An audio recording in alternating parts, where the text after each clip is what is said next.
Welcome to Quilting on the Side, the podcast where we uncover the secrets to turning your passion for quilting into a profitable side hustle. I'm Tori from the Quilt Patch by Tori. And I'm Andi from True Blue Quilts. And together, we're your co-hosts on this exciting journey of creativity, entrepreneurship, and all things quilting. We're here to help you navigate the world of quilt pattern design, course creation, digital marketing, and running an online quilt business. We've been through the ups and downs ourselves, so we know what it takes to make money from your favorite hobby. That's right, Tori. We're going to share our experiences on how we've grown our businesses while balancing family with other paying work responsibilities. It's not always easy, but it's definitely possible. Happy New Year! Yay, it's a new year! It's so good to be back for season 2. Woohoo!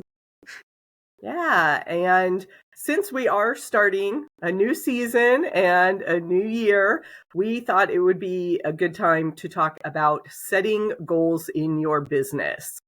Definitely. Now you can use this, what we're going to be talking about, for a new year or a new quarter or a new month. Wherever you are in your journey and planning process, you can jump in and use this podcast for some goal setting. And I actually do like working with shorter time frames for business goals and project planning, because a year feels like you can get so many things done, and I always find that I've gone on a detour somewhere along the way. So if I keep that time frame to 3 to 6 months, then I have a lot better chance of getting through the entire list. Definitely. I feel like as entrepreneurs and multi-passionate entrepreneurs and creatives, we tend to find squirrely projects. Is that a good way to call it? Squirrel, squirrel, squirrel. I want to start this. Oh, now I want to do this. Like our retreat was kind of like that. Mm-hmm. Yeah, it helps to know your own personality style. Are you someone who's able to pull things together really quick and launch something new? Or are you more methodical and really want to research and plan everything out to the exact detail? Then you may not want to put something new on your plate spur of the moment. I'm kind of a mix too. Like I feel like there's other out there who might be a mix, where I like to have a general plan for the year, but leave wiggle room so that I know I'm going to have an idea here or there. And so I have room to jump into it. Yeah, and I give myself a lot of grace that it just, life happens. We start things and realize it's not going well, or it's not the right time, or it's not going to fit with our lifestyle after all, and it's okay to abandon things and start fresh. Definitely. It's okay to let a project go, or a launch go, or a pattern go, or a quilt go, that it's not fulfilling you anymore and your attention is pulled somewhere different. Definitely.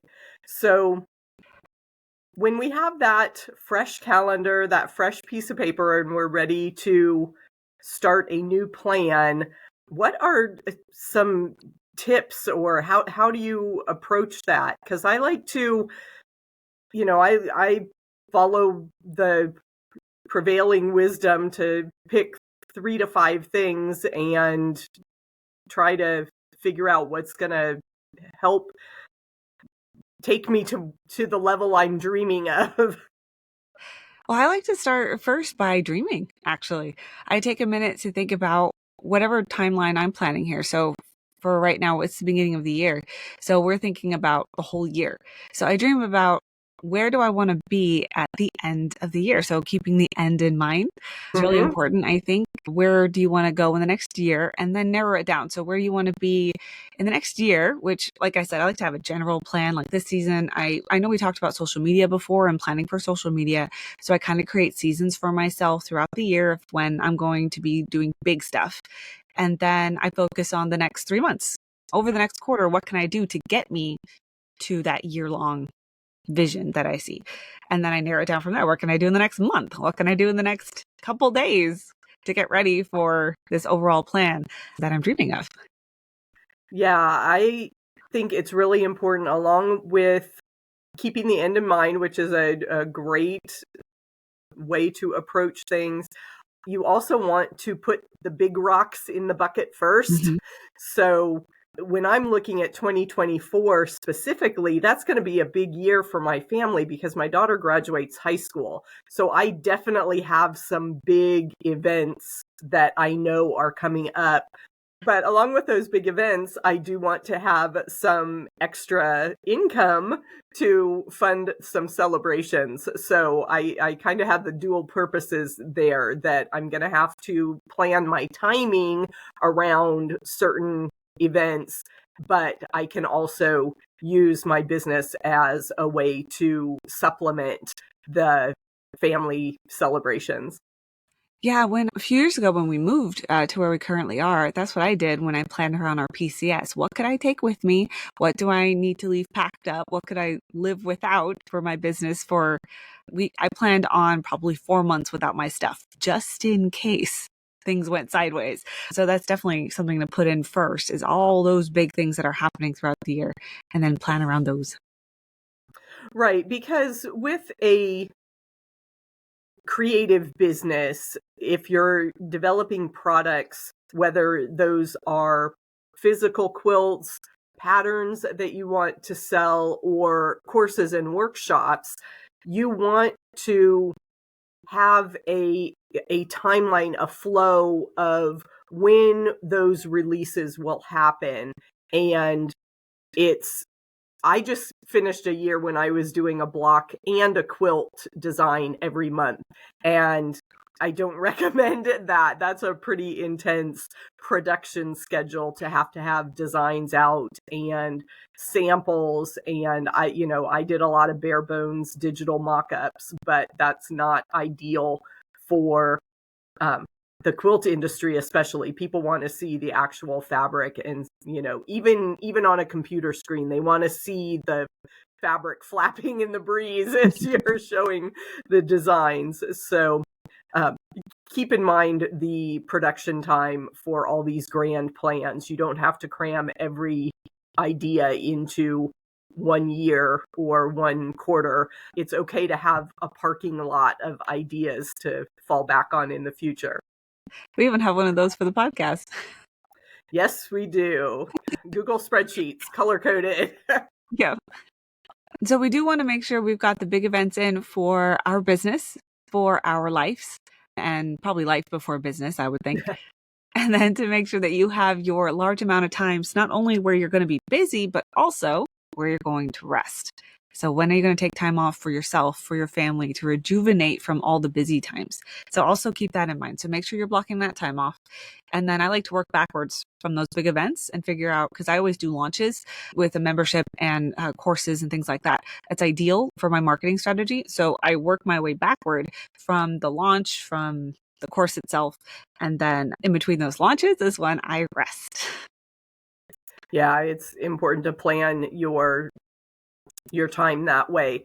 And I want to point out to our audience that as we start talking about goals, we are not real focused on dollar amounts or numbers at this point.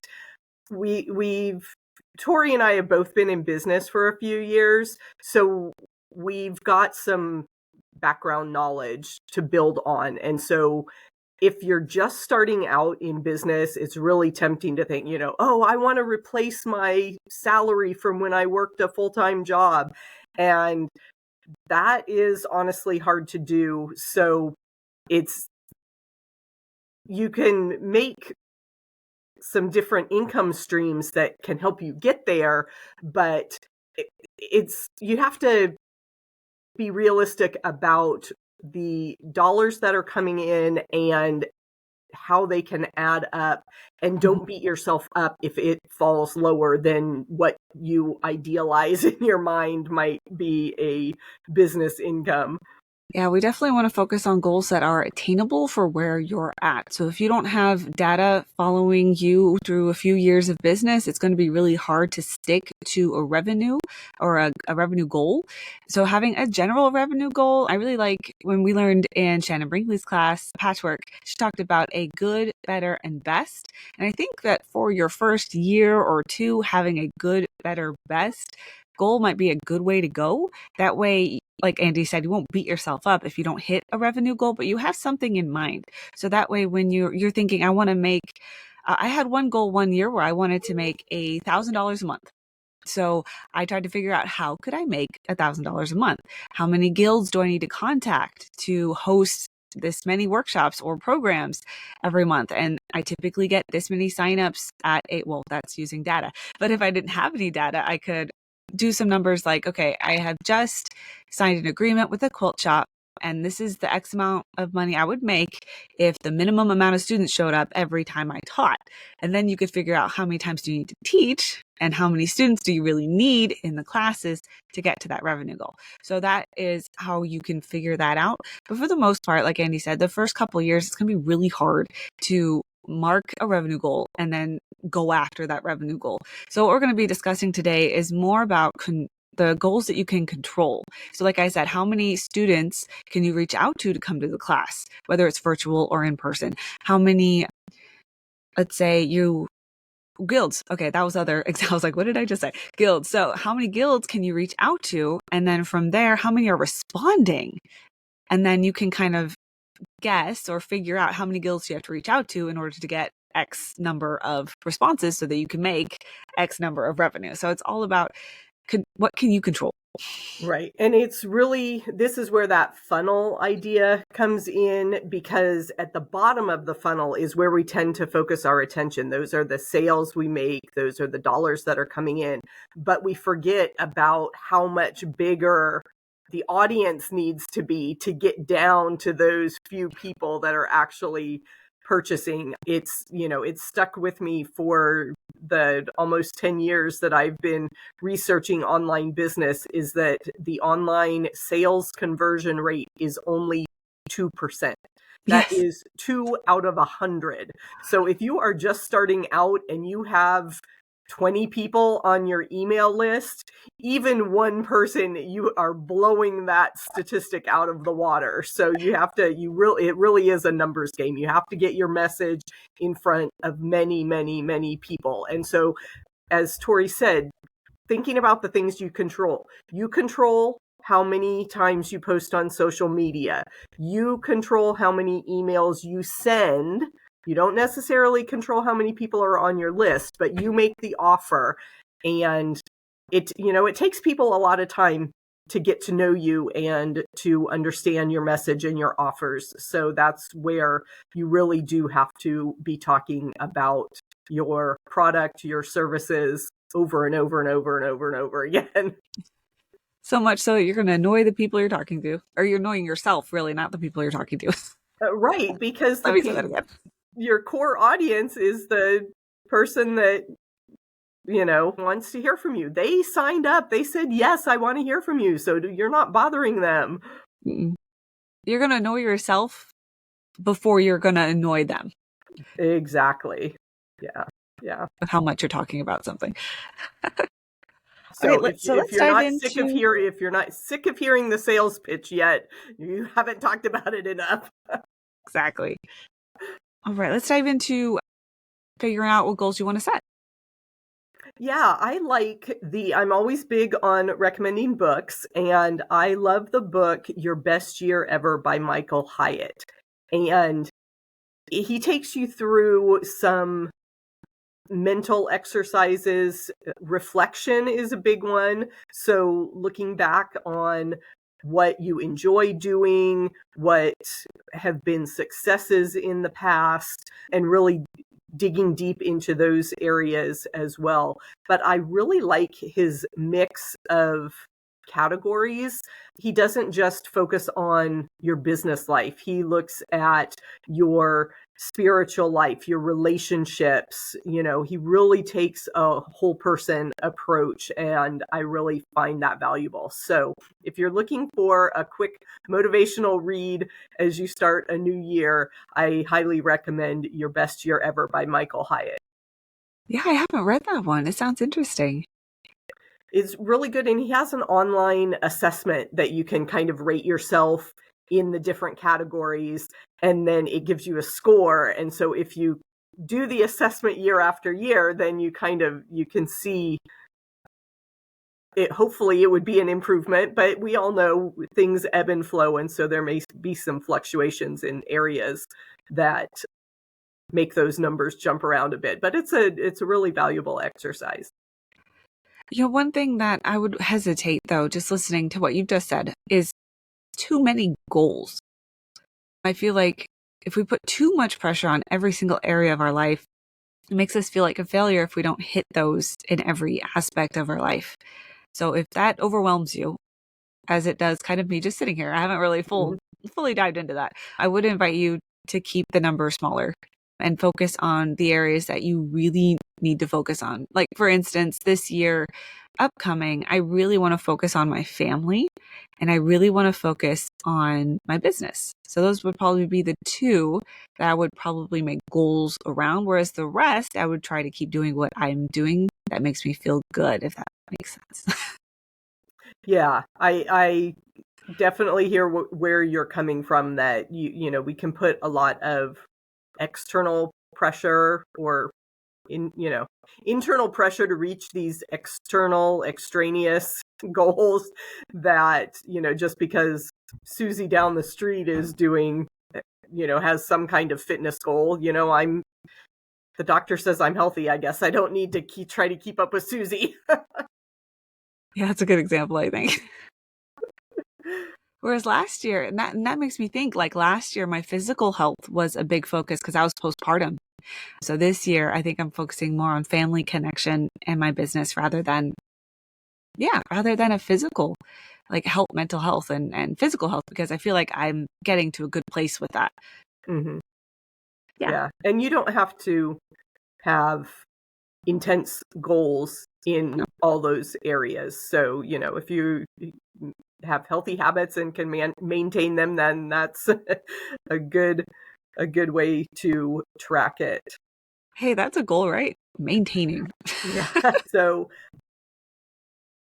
kind of modifying that big list that Michael Hyatt came up with last year, a fellow entrepreneur developed a planner, and she set out 7 goals. So Michael Hyatt, I think, had 9 areas or something, and so cutting it down to 7 was a little more manageable. So I just want to list off those main areas because they were good places to focus and check in with a yearly overall goal and then quarterly goals as well. So financial, obviously, we've said, even though we don't put this maybe at the highest priority, it's nice to have a number there that you want to hit in your business. Your product releases, so whatever that looks like for you, what are your goals around releasing new products? Your sales goal. So that seems repetitive, but you can tweak that within your overall financial goal to have specific sales numbers. Like if I were to open a class again that I've taught before, I would hope that I could improve on my numbers. So again, if you've got a baseline, you can use those numbers to set future goals. So that sales number, is it more like conversion? Like watching conversions? Yeah, definitely. Yeah. Okay. So where your financial goal is just the numbers overall, those sales goals could be for specific products within your different revenue streams. And then marketing, of course, we're in an online world and we need to be marketing ourselves. So that's another area to set some goals in that bucket. education is a good one. So you guys can all give yourself a gold star for listening to the podcast, because that is our hope, that this would be educational for you. And then the last two are innovation and community. And I didn't have anything written down last year for innovation. So I'm going to have to skip over that, because I honestly don't remember what the focus was supposed to be in that area, because to me, it almost sounds like education. If you're learning new things, to me, that seems like it'll be a way to implement and innovate in your business, I guess. Maybe that's what it means, like implementing what you learned. Yeah. Or like innovation to me would be like bringing, like I got a new microphone, or we learned a new process, or we established a new system, something like that. So I think it ties into education, but like I said, I was a bad student and didn't follow through on that area. But the last goal was community. So put in some time. I know I am very refreshed by being around other creative people, and I'm on Facebook all the time, and I really look forward to the community events that we've been able to have with our Quilting on the Side audience. So those are some things that you can do. If you are active in your guild, that would be a goal in the community area. And if you don't have a community of business people, please come to our quarterly planning. They are free and they are for you. And sometimes we will sprinkle in other events, like we did our Black Friday planning. That was kind of fun. That was actually pretty fun, really fun. Yeah. And we had a launch party. I'm sure we'll have a party again this year. Yeah, we will. So you want to be on the Quilting on the Side newsletter to get those community updates. So any of those areas, Tori, that you would want to dig into a little more? They were all pretty clear, except for that innovation one that, well, not on marketing, I think. When you're talking about marketing, when I look at marketing, just a general overall, and I talk about this in great detail in DMMC, but generally with marketing, you want to keep in mind how many leads you're bringing in. And that, especially in your first few years of business, that should be your focus, is building an audience around whatever product that you've created. So whatever offer you have, whether it's a service like a class, or you're long arming for someone, that's a service, or if it's a pattern or a book, anything like that, you want to try to build your audience around like a handful of products, rather than focusing on making more products. You want to build in leads, so that way you can, like we talked about the funnel, the more people you're bringing in, the more sales you're going to find. It also helps create, because the way you build leads is offering information online. So you're teaching, you're showing up, you're offering communication, you're offering community, you're offering a problem. You're offering a solution to a problem, whether it is a pattern that they're looking for to help with their scraps, or if it's you're quilting somebody's quilt that's been sitting on their shelf for 5 years that they haven't finished, or maybe you're offering binding service. Maybe you're teaching them something they've really wanted to learn, like paper piecing. It's all helping them solve a problem, and that brings people into your circle. So the more you talk about the problems that you solve, again, the more leads coming in, the more classes you'll sell, the more quilts you'll get to quilt, the more patterns you'll sell. And then when your leads are large, that's when you can grow with distributors. That's when you can grow with collaborations. That's when you can just keep growing. But until, with marketing, you need to really look at the leads. And when I say lead, just to be clear, I'm talking about emails on your email list. I'm not talking about followers on your social media platforms, because followers do not equal sales. They are passively interested at best when they follow you. And at worst, they'll never see your content. So I don't really count followers as much as I would count engagement when it comes to social media. So looking at how many people are commenting when you post something, how many likes are you getting, and are they correlating with people visiting your page, or are they sharing your stuff? Are they coming into your email list because you're talking about this awesome pattern that you're coming out with that's going to help them create this amazing baby blanket for their niece? And things like that. So looking at leads, getting those in, that would be a main marketing number that I would look at, and a goal that you can strive for. Right. And that you don't necessarily have full control of, but like Andy said, how many times are you going to post on social media to reach these people? How many collaborations are you going to try to do this year? Are you going to try to be a brand ambassador this year? Are you going to apply to teach at a large show or a small show? Are you going to go to a craft fair and try to generate leads that way? And then while you're at these craft shows, at these fairs, at this collaboration, how are you going to bringing in those emails? So just planning those out, getting those leads is a great way to, I think, sorry, I'm like going to go down a rabbit hole here. So I'm going to wrap this up. So just keep in mind that your main goal with marketing is how many leads, how many emails are you bringing in? Yeah. I want to come back to that idea of the seasons and the launches, that kind of aspect, because I think we have a tendency to overcommit ourselves. And as we said, having a long list of goals, and I mentioned my block of the month program, 12 quilt blocks, and having to release those on the first of every month.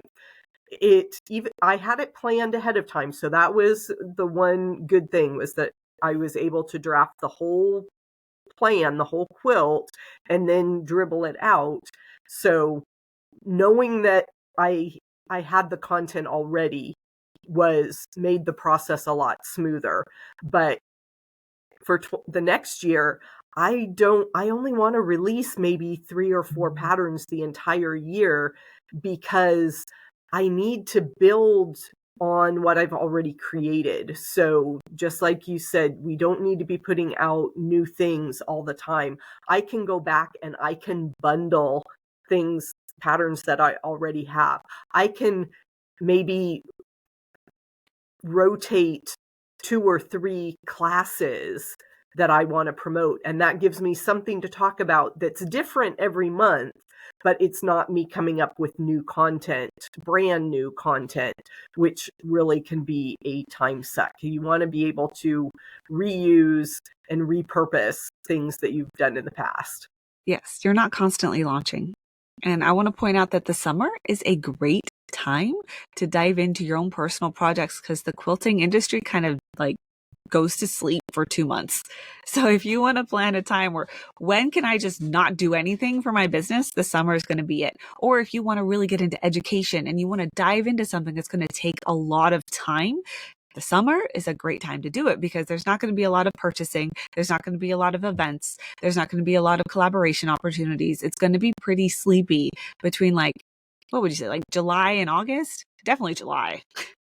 Yeah, you start hearing a little more. I mean, and everything's relative. I'm thinking of, you're saying that nothing's going on in July, and I'm thinking of all the Christmas in July promotions. Oh, that's true. That's true. I didn't think about Christmas in July. That I think it's more like the big shows and the big events tend to happen, first quarter and third quarter. So January, February is a busy time. April, May is so it does have that lull. And then June, July, and August, I agree. People are spending time with their families. It's the vacation time in the Northern Hemisphere. We're all off for summer break and doing our own thing. And then we come back and refocus in the fall. So those are good things to keep in mind, that you can just go with the ebb and flow of the world. And that could be a great time to start batch creating. Like if you are inspired during that month, but you know that what you're posting, no one's really engaging with, no, the marketing part isn't really showing up, you can batch create all these ideas and then release them when it's a little bit busier leading up to these launches. That way you've done like the bulk of the work for your next launch. So when you launch, it's not as exhausting. Yeah. Like things like that. I hear that a lot from the business craft personas that I follow online that are more active on Etsy and with craft fairs, because those tend to really hit the holidays, Halloween, Thanksgiving, Christmas. They really hit those hard. So using that summer slow time to build their inventory for those fall craft fairs is a really important way to structure your time. So that's a good reminder. So how often would you want, just because we're talking about marketing, how often do you tend to launch during the year? 2023 was an anomaly because, like I said, my block of the month felt like I was launching every month. Um, but in terms of classes and bigger ticket items, probably honestly only 2 or 3 times. Me too. Because That's what I would suggest as well. yeah, it takes 2 or 3 weeks to ramp up to a launch. Then you've got the actual launch period. Like you said, you need some time to focus on fulfilling the event that you were launching, or the product or whatever. And then you need to give yourself some downtime to Yeah. recycle and refresh. Awesome. Okay. I'm glad we're on the same page. Yeah. Yeah. And if you're a pattern designer, so something that I struggled with when I started my business was I wanted to create, like Andi was talking about, a pattern every month for a membership. And then I quickly realized that I could not fulfill that. I think I did it for 3 months. And then I was like, I can't do this. I have to let them know I'm dropping this because I can't possibly fulfill this. And so if you're a brand new pattern designer, launching a brand new pattern 4 times a year might be the best way to go. That way you can go deeper with it. And then you can really take the time to perfect it, to get the marketing ready, to get testers ready, to get it to technical editors without the stress. You can also take all your other ideas and maybe use them for other things. Design, you can send them to magazines for ideas. You can do different things like that. And then leave yourself some wiggle room as well in case you do want to enter into a collaboration. Like Andy's talking about block of the month. There's a lot of collaborations where they're looking for designers at the last minute. And they want you to include a block for a 12 block project. And if you're constantly launching a new pattern every month or every other month, you may not have the bandwidth to do that. So keep that in mind. If you're a brand new pattern designer, 4 times a year, I think is fine. 3 times a year, I think is fine. Even twice a year, if you've got a pattern that you can go deep on, that you can kit, that you can do a lot of things with, they have maybe a couple different configurations, a couple different sizes. Because keep in mind, quilting is also something that takes a long time to do. It takes a long time to make a quilt top. Not everybody can crank them out in a few hours. So it's definitely something to keep in mind as you're planning out your year. How many times do you actually want to design, test, market, and launch the whole project? Yeah, definitely keep that in mind. Yeah. One other area of the goals that I listed that I'd love to touch on is education, because I know fellow quilt business owners struggle with this. And I say struggle, and I'm going to explain what I mean there, because I know that I see the same faces a lot of times in all the different courses that are out there. And I know I am a joiner. So if there's a new course, I really want to hear from everybody. I constantly want to learn what the best practices in the industry are. But the flip side of that is the analysis paralysis. At some point, you have to trust that you actually have the knowledge, and now it's time to get out there and do the thing. Take the action. Yeah. The funny thing is that the DMMC, originally I called it the action plan, because I wanted to work in accountability. It's still there, the accountability, but I called it something different. But I saw the same trend where there was a lot of the same faces in courses. And I've backed off on a lot because I was joining a lot, especially at first, and really just implemented all that stuff. And then I realized that, again, like you noticed, there was a hesitation to actually take the action, even though, yeah, I'm fully confident that many of those familiar faces would probably be great to just jump in and start. Yeah. So that's, I think, where the reflection comes in, that you need to think about where your greatest need is and really look for the specific course and the specific teacher that can get you to that to that goal with the education that, you don't need education just because it's a popular course.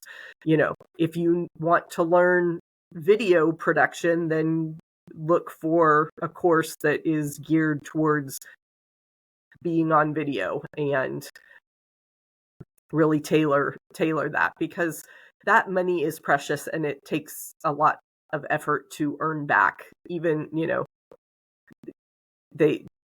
a lot of online teachers will be saying, just implement my one method, 7 steps to 7 figures. And you're like, yeah, whatever. Yeah, I think that's a great point to make. I know we talked a little bit about how many goals to have overall, and I think that it's definitely something to keep in mind as you start your year is what area do you want to improve? And that's definitely where you can tailor your education. Like you're saying, that time spent and time to enact or put into action what you did learn, you definitely need that. So if you're trying to constantly take courses, you're going to get so much information for so many different sources and you won't know where to start. You don't know what to implement, and it may not even be aligned with your goals. Yeah. And remember, there's a lot of free stuff out there. So we're glad that you're spending your time, which is a lot more valuable than money in a lot of ways, spending your time here with us to improve. And we're happy to share off air our personal experiences with the various courses that we've taken. So feel free to reach out to Quilting on the Side if you have any specific questions about anything that we've talked about on the podcast. So now that we have probably a whole list of ideas and things that we think are going to be goals for the year, it's time to curate that list and really be brutal, because we know we can't accomplish everything. So what are some of the other filtering thoughts that we can use to get that list of goals down to a manageable size? You definitely want to make them clear, concise, so down to one sentence preferably, and measurable. So if you say, I want to get leads, okay, it's very general. Let's talk about how many leads do you want to get. So if you have an email list of 20 people, what kind of things are you thinking about doing this year? And how can we set a goal that is very clear, but also concise and can be measurable? So if I said I have 20 people on my email list, I want to at least double it. That's 40. Okay, well, what am I doing this year that can help me double it? And then that was a bad example. I was going down the road of something. Devin, can we cut that out? That was a bad example. Okay, so let me see. Okay, what would be a very clear, concise, and measurable goal? I'm getting tired. I'm sorry. Yeah. What do I want to do this year? I don't even know what I want to do this year. Usually I can fall back on my own goals. Still want to generate leads. We'll do a coaching scenario, Tori. If I say that I want to launch an online class, how can I turn that into a clear, concise, and measurable goal? All right. Well, first I would ask you, what kind of class? Are we talking in person? Are we talking digital? What kind of class? I want to have a digital class on my half rectangle triangles. Perfect. Okay. When do you want that out by? I'm going to, let's see, I have some free time in March, so I think I can get things ready in the first 3 months and launch it in March. Okay, so your goal would, kind of summarizing that, you want to add in that detail about what kind of class and when you want it done, at least a general timeline, even if you don't have a specific date. So you want to release a digital course or a digital workshop based on your Haskell rectangles by March. So it's clear, it's concise, and it's measurable. Did you or did you not release your Haskell rectangle? Did I say rectangle or triangle? Did you release your course in March? That specific course in March. Yep. Yeah, so you just have to give yourself a time frame. And then what can we do? What are our next steps? It's for a lot of us, we've done goal setting. We can write those SMART goals pretty easily, but they just sit on the Post-it note. I do. My favorite thing to do with goal setting is to do 3 action steps. And then, so what are the next actions you need to take to get to that goal? And in some cases, you might need to just brain dump every single step and then just choose which one are you going to do next and kind of line them up and make sure you have a clear timeline. Now, after you do these action steps, you may realize that March needs to be either moved up or moved down the calendar. So you can also kind of adjust your goal from there. But I would brain dump every action step you think you need to take to make sure you get that offer out when you want to get it out. And then narrow that down to 3 next steps and put those 3 next steps on the calendar. Now, another way to do this is if you're not sure what the next steps are, but you generally know what you need to do, then pick those general 3 action steps and again, put them on the calendar. So if you know you need to figure out how to record and edit video to get this digital workshop out, okay, I'm going to figure that out in January. So by January 31st, you need to be able to record and edit a video. And then I know that I have to have examples for that workshop. So I need to make sure those are done before I can record the video. So maybe I can do that in the last couple weeks of December, or maybe I can do it simultaneously depending on how much time I have. So figuring that out as you go. So if you don't have specific action steps, at least get some 3 general, clear, concise, measurable goals on the calendar leading up to that overall goal of that, our specific example workshop in March. Perfect. Yeah, that really helps. Taking that extra step to brainstorm some specific actions will get that momentum going. And that's the best thing for your goal setting, is to actually see movement towards what you want to accomplish. So that's always a great thing. Do you do anything to reward yourself when you check items off the list or reach those goals? So the funny thing is, for me, checking it off the list is the reward. Like having the skill, the physical thing, the check mark off the list. That I had a workbook that I had to make, and look, here's the workbook. That is such a joy for me to like check something off, noting the progress, hitting that date, maybe even early. If it's early, I'm throwing myself a party. Like I just love accomplishing that task, like whatever it is that I set myself. So that in itself is my reward. Do you have any reward systems? I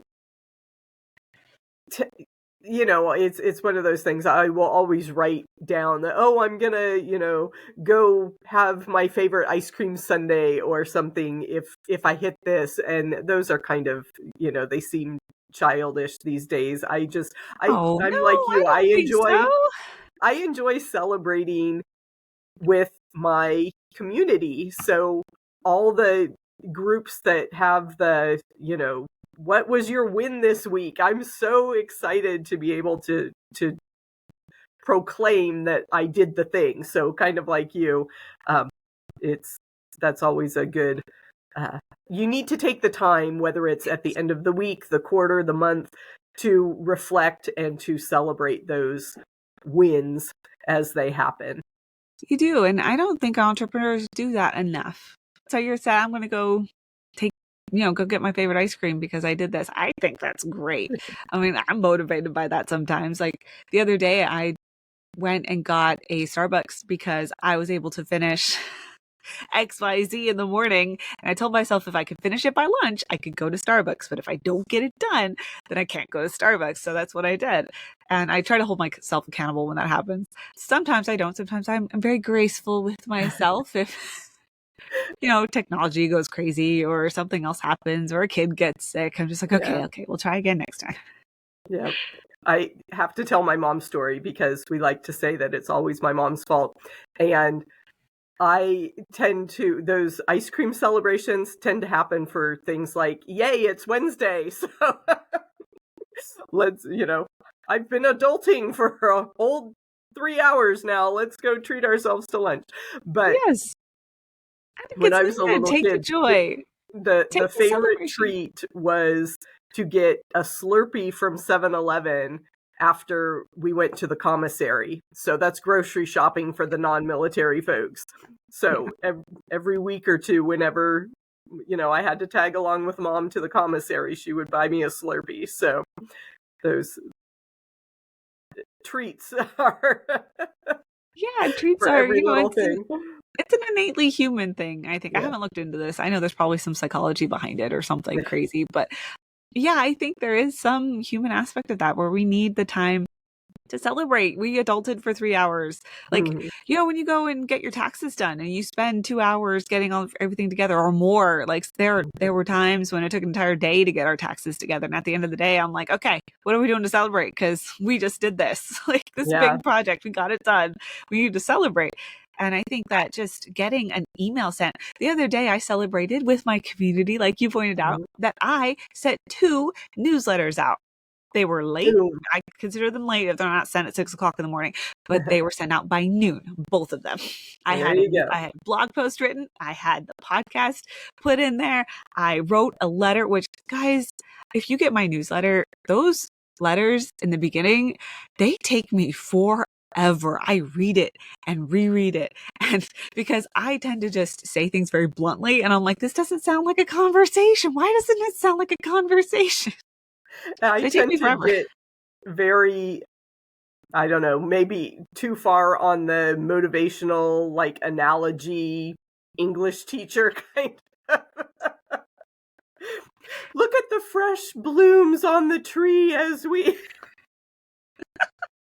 in the new year. That's really funny. So once you got your goals set, one last little piece we want to wrap this up with is accountability. So how do you keep yourself accountable? If you are not good at keeping yourself accountable, get a buddy. Now, it doesn't have to be a business buddy. It doesn't have to be somebody in your even physical area. Sometimes I call out my sister and I'm like, hey, I need you to like call me tomorrow and make sure this is done. Or I just say, hey, I'm going to call you and practice this with you on this day. And it keeps me accountable because she's waiting for me. There's another person involved now. So if you have a hard time keeping yourself accountable, get a buddy, get a community that can help hold you accountable. Now, this can be paid even if you're looking for more of a mastermind type situation. That sounded very Southern.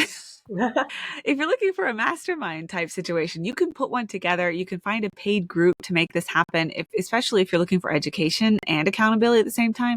You can also do this with, like I said, just another person. Just find somebody to help you stay accountable. Me and Andy do that for each other with the podcast, is that just because there's another person working with me, I strive to do more and to hit our goals and to do the things that are hard on the days where all I want to do is sleep. I still get up. I make what I need to do, or I'm getting tired now, but like I'm here. I'm showing up because Andy's here and she's relying on me. So it helps so much to have an accountability partner, an accountability group, an accountability community, something to help keep you accountable and to Yeah, and you celebrate with, like Andy said. exactly, yeah, to cheer on those wins. And like you said, there's so many options. We welcome you here in the Quilting on the Side hustler group, so you can make some friends with the folks there. We'll try to do a better job here in season 2 of fostering that community in our Facebook group, but there's Facebook group. so many resources Andy, we don't have online. a Facebook group yet, but you just said a name that could make our Facebook group. Quilting on the Side Hustlers. I always worry though about that hustler word. Maybe. So we'll see if the community has a better name for us. Yeah, if you We'd have love a to. good name for a Facebook group, let us know. We can create a Facebook group so we can all Yeah, stay in community. yeah. But just reaching out on our Facebook page, I like that to be a little more active before we dive into a group there, because I know there's already way too many Facebook groups as I scroll down my list. But we definitely would love to hear what your goals for this year are, and happy to be your accountability and celebrate your wins. Always up for celebration. What a great discussion. If you enjoyed this episode of Quilting on the Side, please leave us a review on whichever platform you're listening. It can be iTunes, Spotify, or even our YouTube channel. And hit the subscribe button so you don't miss our next chat. Until then, remember to have fun in your business and do a little quilting on the side.